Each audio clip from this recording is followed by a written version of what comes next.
All right, guys, you're watching The Christian Rebel. My name is Bret. We got a special guest on the show tonight. Her name is Lauren Eden. She has an amazing story. She is a survivor of an abortion, and I think that is an amazing miracle. Childbirth in itself is amazing the way God created us, but to hear stories of little ones surviving abortion is even more amazing. So I'm going to let Lauren take it over and share her story. So go ahead, Lauren, start sharing your story of surviving abortion. Well, Brett, thank you so much for having me. It really is an honor to be with you on this podcast. And I think something a lot of people don't know is that abortion survivors are a lot more prevalent than we even realize in our country and around the world.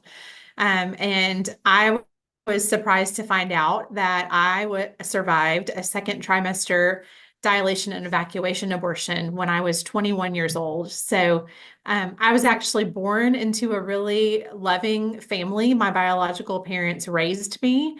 And I just knew the love of my family growing up. I did know that my parents met at the University of Arkansas and that my mom got pregnant with me her freshman year of college. My dad was a senior at the time, and Hmm. having a baby was not part of my mom's plan. And so she decided that the best decision that for her to continue to go to school, and she was going to be the first person in her family to graduate from college. She was kind of one track minded, and she saw this pregnancy as a problem, as Mm. something that was just going to get in the way of her fulfilling her dreams and achieving her goals. So it took about a month before she went to tell my dad that she was pregnant, and they kind of wished it would go away. And so they ignored it for a little while. And then after a while, my mom was like, I kind of need to do something about this. I can't just pretend it's not going to happen. And she made up her mind that she wanted to have an abortion. So she went to tell my dad, and my dad was not on board with my mom's plan. He actually begged her to reconsider Oh, wow.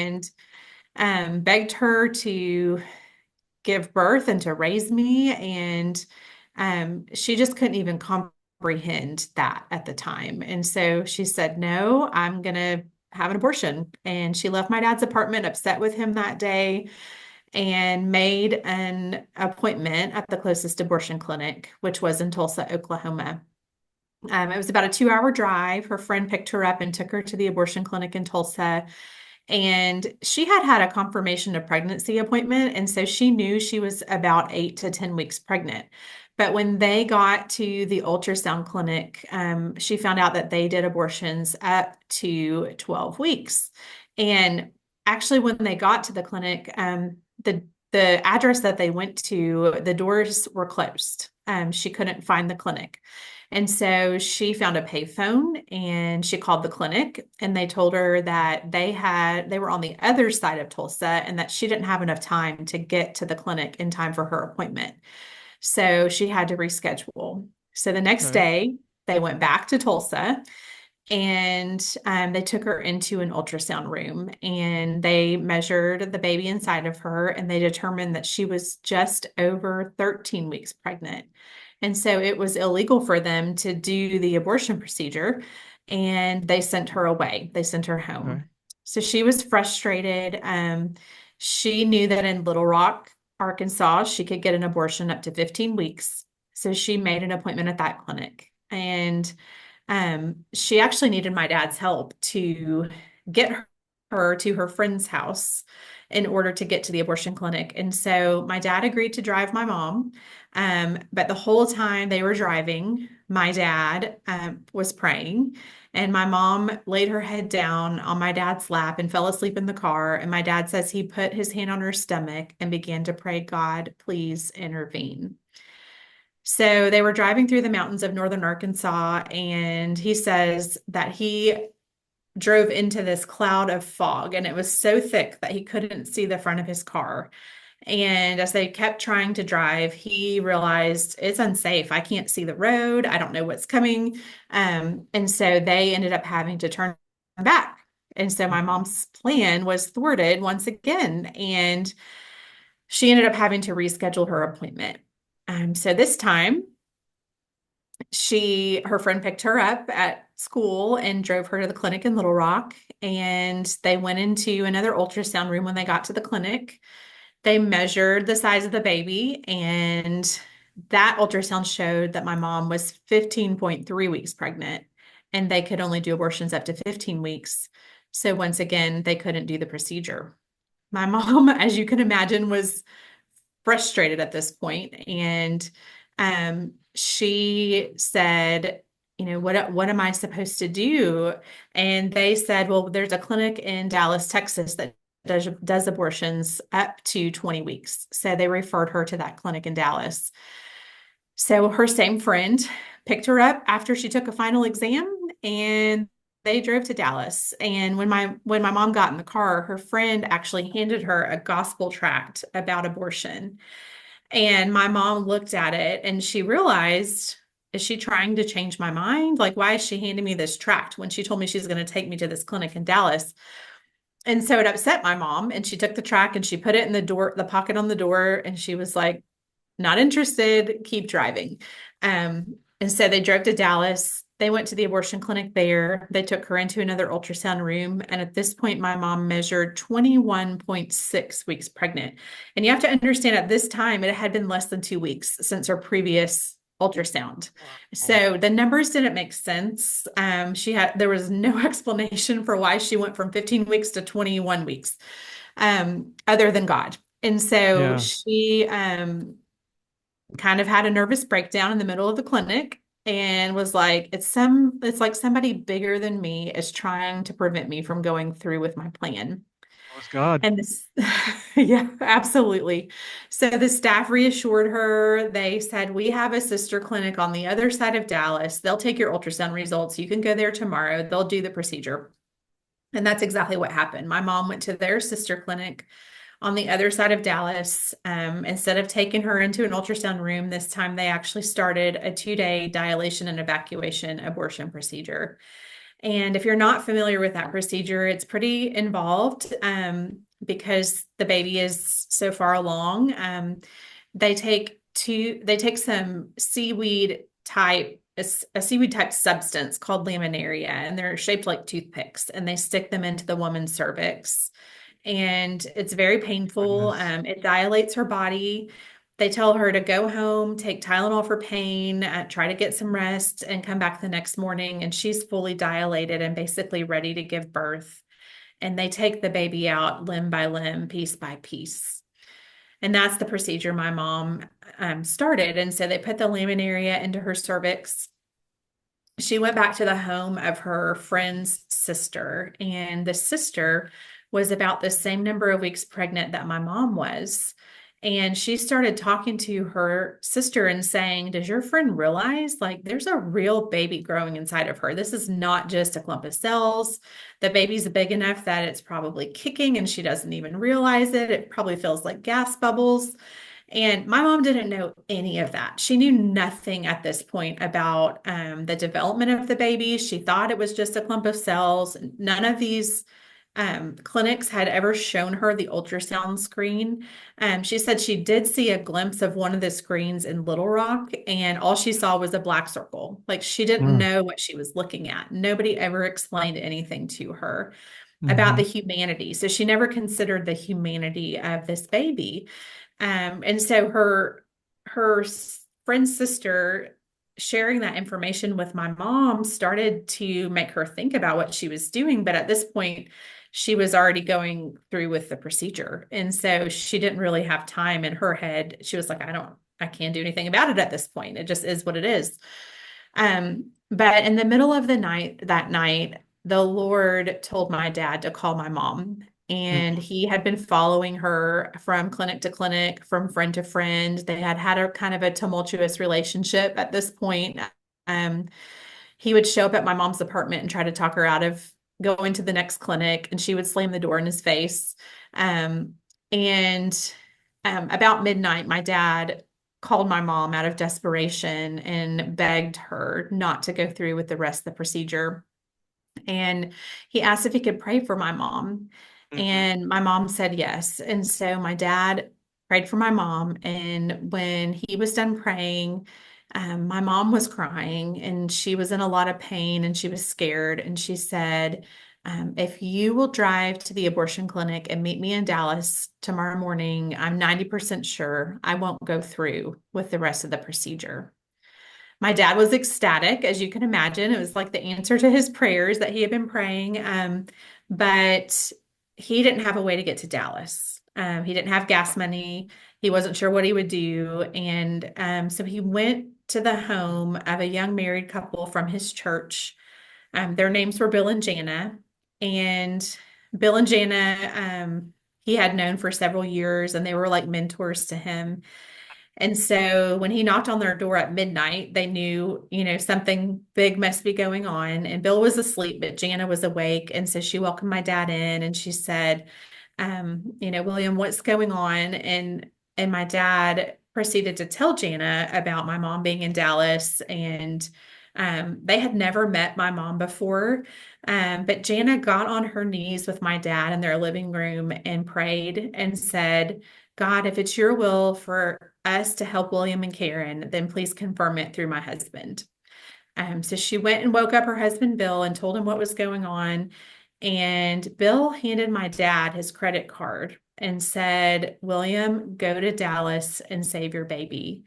Oh, And that's Anna awesome. followed that up with, if Karen needs a place to stay, she can stay with us. So at 4 o'clock in the morning, my dad woke up, started driving to Dallas. He actually arrived a few minutes after my mom's appointment had begun, walked in, and my mom was nowhere to be found. The staff wouldn't give my dad any information about where my mom was. And so he says he paced up and down the hallway, just praying, Lord, please, please don't let her go through with this. And he heard lots of horrible sounds of women crying and people telling them it was almost over and the suction machines. And he said it says it took everything in him not to bust through those doors because he thought my mom was back there going through with the procedure. But as he turned around, the elevator doors opened and my mom was standing there and she had overslept. And so she was running late to her appointment. So he was overjoyed. He went and hugged her, and they went to tell the staff they weren't going to go through with the rest of the procedure. And the abortionist told my mom of all the risks she was taking, both to herself and to that baby growing inside. Um, she said he told her that she would probably either hemorrhage or have a miscarriage anyway, or the baby would be born stillborn. And so the odds were not good for her to, if she continued the pregnancy. And then on top of that, there's infection and sepsis and all those things that he was warning her about. And so my mom said, I'm willing to take the risk. And they left the clinic. He told her to drive back to Arkansas, lying in the back seat of the car with their feet propped up on the window so that, quote, the baby wouldn't fall out. So she was basically ready to give birth at Oh that my point. goodness. And as they drove back to Little Rock, my dad began to talk to my mom, and my mom was sharing about all the clinics that she had been to and all the obstacles she had faced along the way. And um, she said, it's like somebody bigger than me was trying to prevent me from going through with my plan. And my dad looked at my mom and smiled and said, I know who that was. It was God. He Praise said, God. every clinic that you went to, I was praying. He said, I had my friends praying. I had my church praying. I had gone to the University of Arkansas's prayer room and written it on the whiteboard, please pray for my girlfriend. He said, and there were specific prayers that I prayed at every clinic that you went to.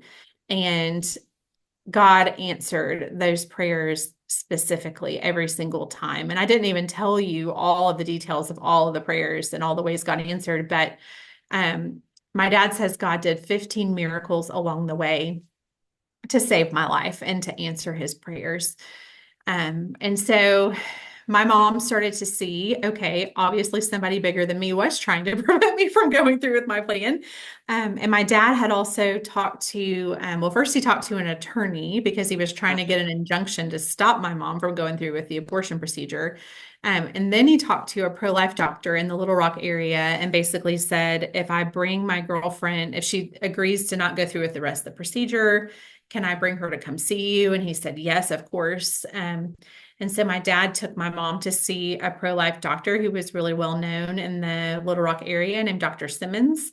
And Dr. Simmons examined my mom and said that somehow miraculously her cervix had closed back up. And so, as far as he was concerned, she could continue her pregnancy as normal. So she moved in with Bill and Jana, and they turned their office into a bedroom for my mom. They had two toddlers at the time. So they, were taking care of their kids. Bill was working during the day, and at night they would stay up really late talking to my mom and dad about what they should do. And Jana says they were on very different pages. She says, your mom wanted to place you for adoption, and your dad wanted your mom to keep you, but he didn't really have a plan. It wasn't like he was going to marry her right away or anything. And so my mom was like, I can't raise a baby by myself and go to school. And so she had told the doctor's office that she was going to place me for adoption. She got a job at Target, and on the day that she bought her first pair of maternity jeans, she actually went into labor in the middle of the night, and they rushed her to the hospital. Um, Dr. Simmons again was there at the hospital. He happened to be the physician on call, and he told my mom that there was a 95% chance that I would either be born with severe complications or be born stillborn. And if I did survive, there was a 5% chance that I wouldn't have any complications from my premature birth. And my dad and Jana, as my mom was in labor, they stayed up all night and they prayed. And so on July 26, 1982, at 8:23 in the morning, I was born. I was actually born in caul, which means inside of the amniotic sac, which is very rare. So they popped the sac, they rushed me to the NICU. My dad followed behind me, and my mom found herself by herself in her hospital room. And one of the nurses, in the process of everything that had happened, didn't know that my mom had said she wanted to place me for adoption. And she asked if my mom wanted to see me. And my mom said yes. And so they took my mom to the NICU. And when she saw me, she said she knew she had to keep me. It was love at first sight. I was 2 pounds, 6 3/4 ounces and born at 26 weeks and 13 inches long. So I was tiny. And she says, I could fit in the palm of her hand.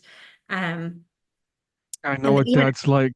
My daughter was born at 20. I don't know if you saw that video on my YouTube channel. My daughter was born at 25 weeks. oh, wow. She was a twin. My son died 10 days later because of a young lung infection, but she weighed a pound and Mm, 13 ounces. So I know what that's like seeing that. yeah. And I told my wife at this stage they're aborting babies when my son and daughter were born. I'm sorry Yes. to interrupt, but I just had like No, that's okay. I knew what that looked like. My daughter was so small. I knew exactly when you said this, like, wow, that's around the same stage that my daughter was and son were born at. Wow. Yeah. Wow. So you have a miracle baby of your own. Yeah. Well, yeah, continue with your story. Yeah, so the nurses really were in shock because they said that they had never seen a baby that was born that premature do as well as I did right away. My dad says I latched onto his finger as soon as he went into the NICU, and I held onto it from like 10 in the morning until 2 in the afternoon. And the longer I had held onto his finger, my oxygen levels were going up. And they actually had me on room oxygen by the end of the first day that I was in the Praise NICU, which God. is pretty miraculous. So overall, I had no complications, no severe complications from my premature birth. And in that day and time, before they had surfactant, before they had all the things to help with the development of a baby's lungs, That's pretty miraculous. I've even talked to the NICU doctor that saw me over the past few months. I reconnected with him, and he was telling me how rare it is that a baby that small actually, and that many years ago, um, would do so well right off the bat. But I was still in the NICU for 53 days, and I had to gain weight. I had a small brain bleed that had to heal. Oh, wow.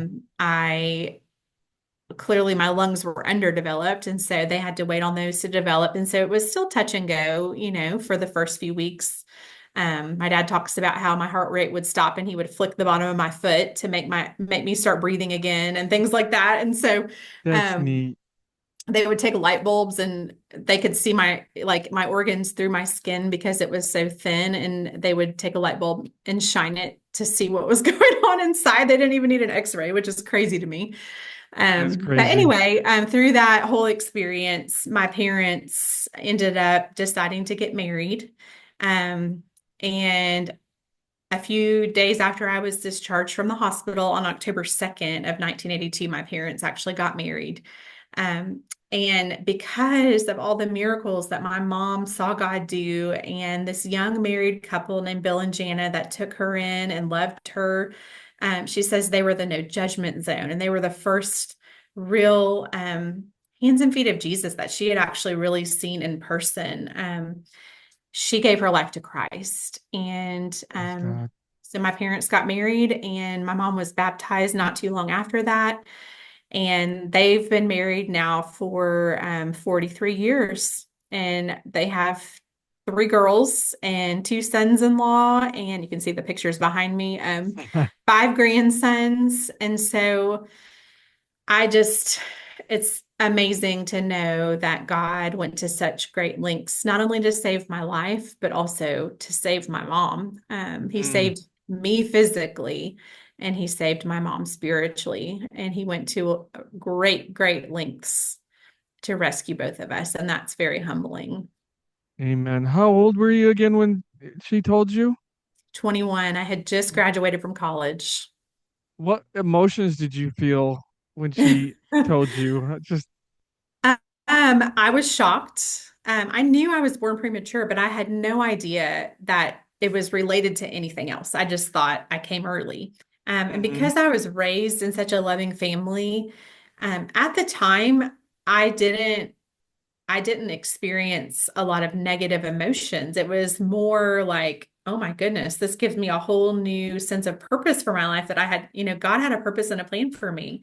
Um, but as I've processed it over the years, now I look back and I see that, like, as a child, I had feelings of rejection from my family. And I didn't know at the time what all of that was from. But I do know that, there's so many things that happen in the womb that, when a woman's panicking and, my mom going from abortion clinic to abortion clinic and then being a premature baby, like the bond of and the love of a mother to with her child and wanting to have that bond, um, that wasn't there right away. And so I know that that has an impact on that baby growing inside.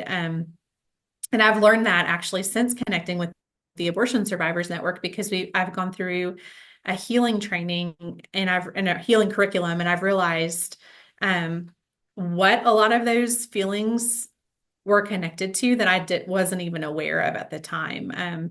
So there is a sense of, rejection when you find out a story like that, and I've battled that as an adult. The enemy's really clever and would love for me to think that my parents didn't want me or my mom didn't want me, that kind of a thing.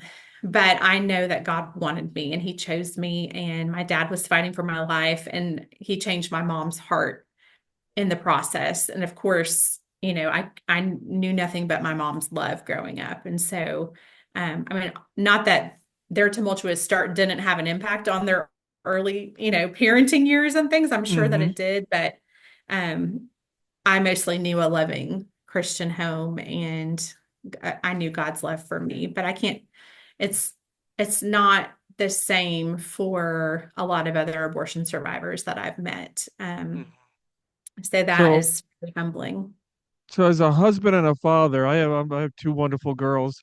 Why don't fathers have are why aren't fathers more allowed aren't allowed to intervene in these abortions? It seems to me. It seems like the mother is the only one that is able to make the choice, but it takes two people to make that baby, in my opinion, because it life starts at conception, and Mhm. it always bothered me that the father can't say no. I want to keep this child because he has a right to say that, in my opinion. Yeah. So why don't they have more say in today's culture?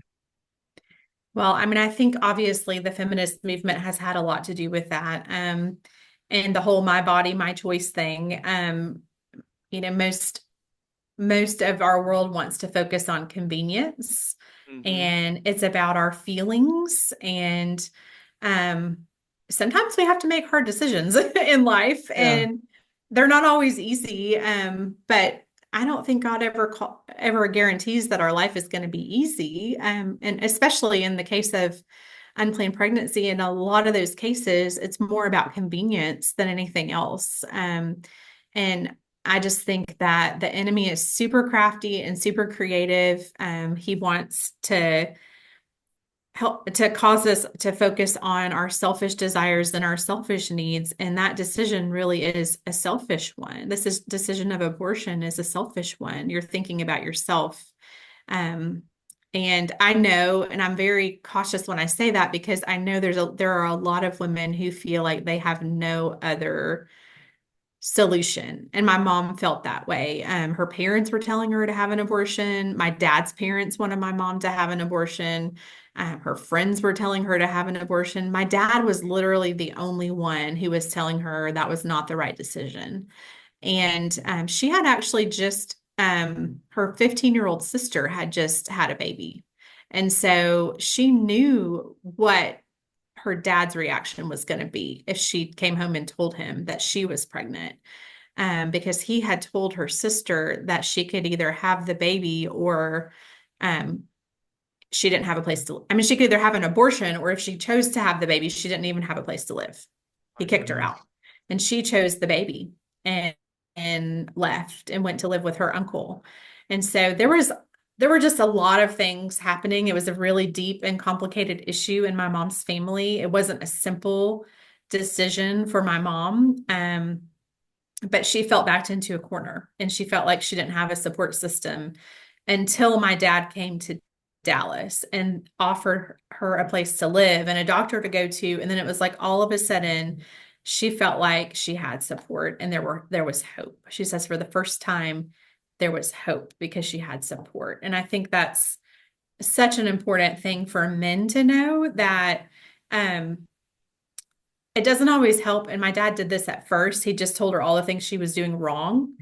You know, this is wrong. You shouldn't have an abortion, you know, all those things. But he didn't offer any real helpful solutions at the beginning. And she was really upset with him about that. And I think for men to understand that if a woman feels alone in the situation, one, she shouldn't be alone because it takes two people to make a baby, like you said. But a lot of men are persuading their girlfriends or wives to have an abortion. They're not standing up and fighting for the life of that baby and not offering real help and real support and real practical solutions. And that's what my mom needed at the time. She didn't need condemnation. Um, she needed help. So for young women out there that are, thinking of having an abortion, what advice would you tell them? I would say that abortion is never a solution to a very temporary problem. I know that when you find out you're pregnant unexpectedly, it feels life-changing. It feels all-consuming. It feels scary. Um, but abortion is not the solution. And as a matter of fact, we know that um, the majority of women who have abortions have extreme guilt and shame and pain and regret after an abortion. And so you're not solving the problem, you're actually adding more layers to the problem. You might be, um, you know, in your mind, band-aiding the problem temporarily, but long term, there are a whole lot of consequences for that decision. Not only that, as a Christian, I believe that every life God creates is And created by Him, and it's fearfully and wonderfully made by Him. And um, it's not an accident that God gave you that child, and that child is a precious gift.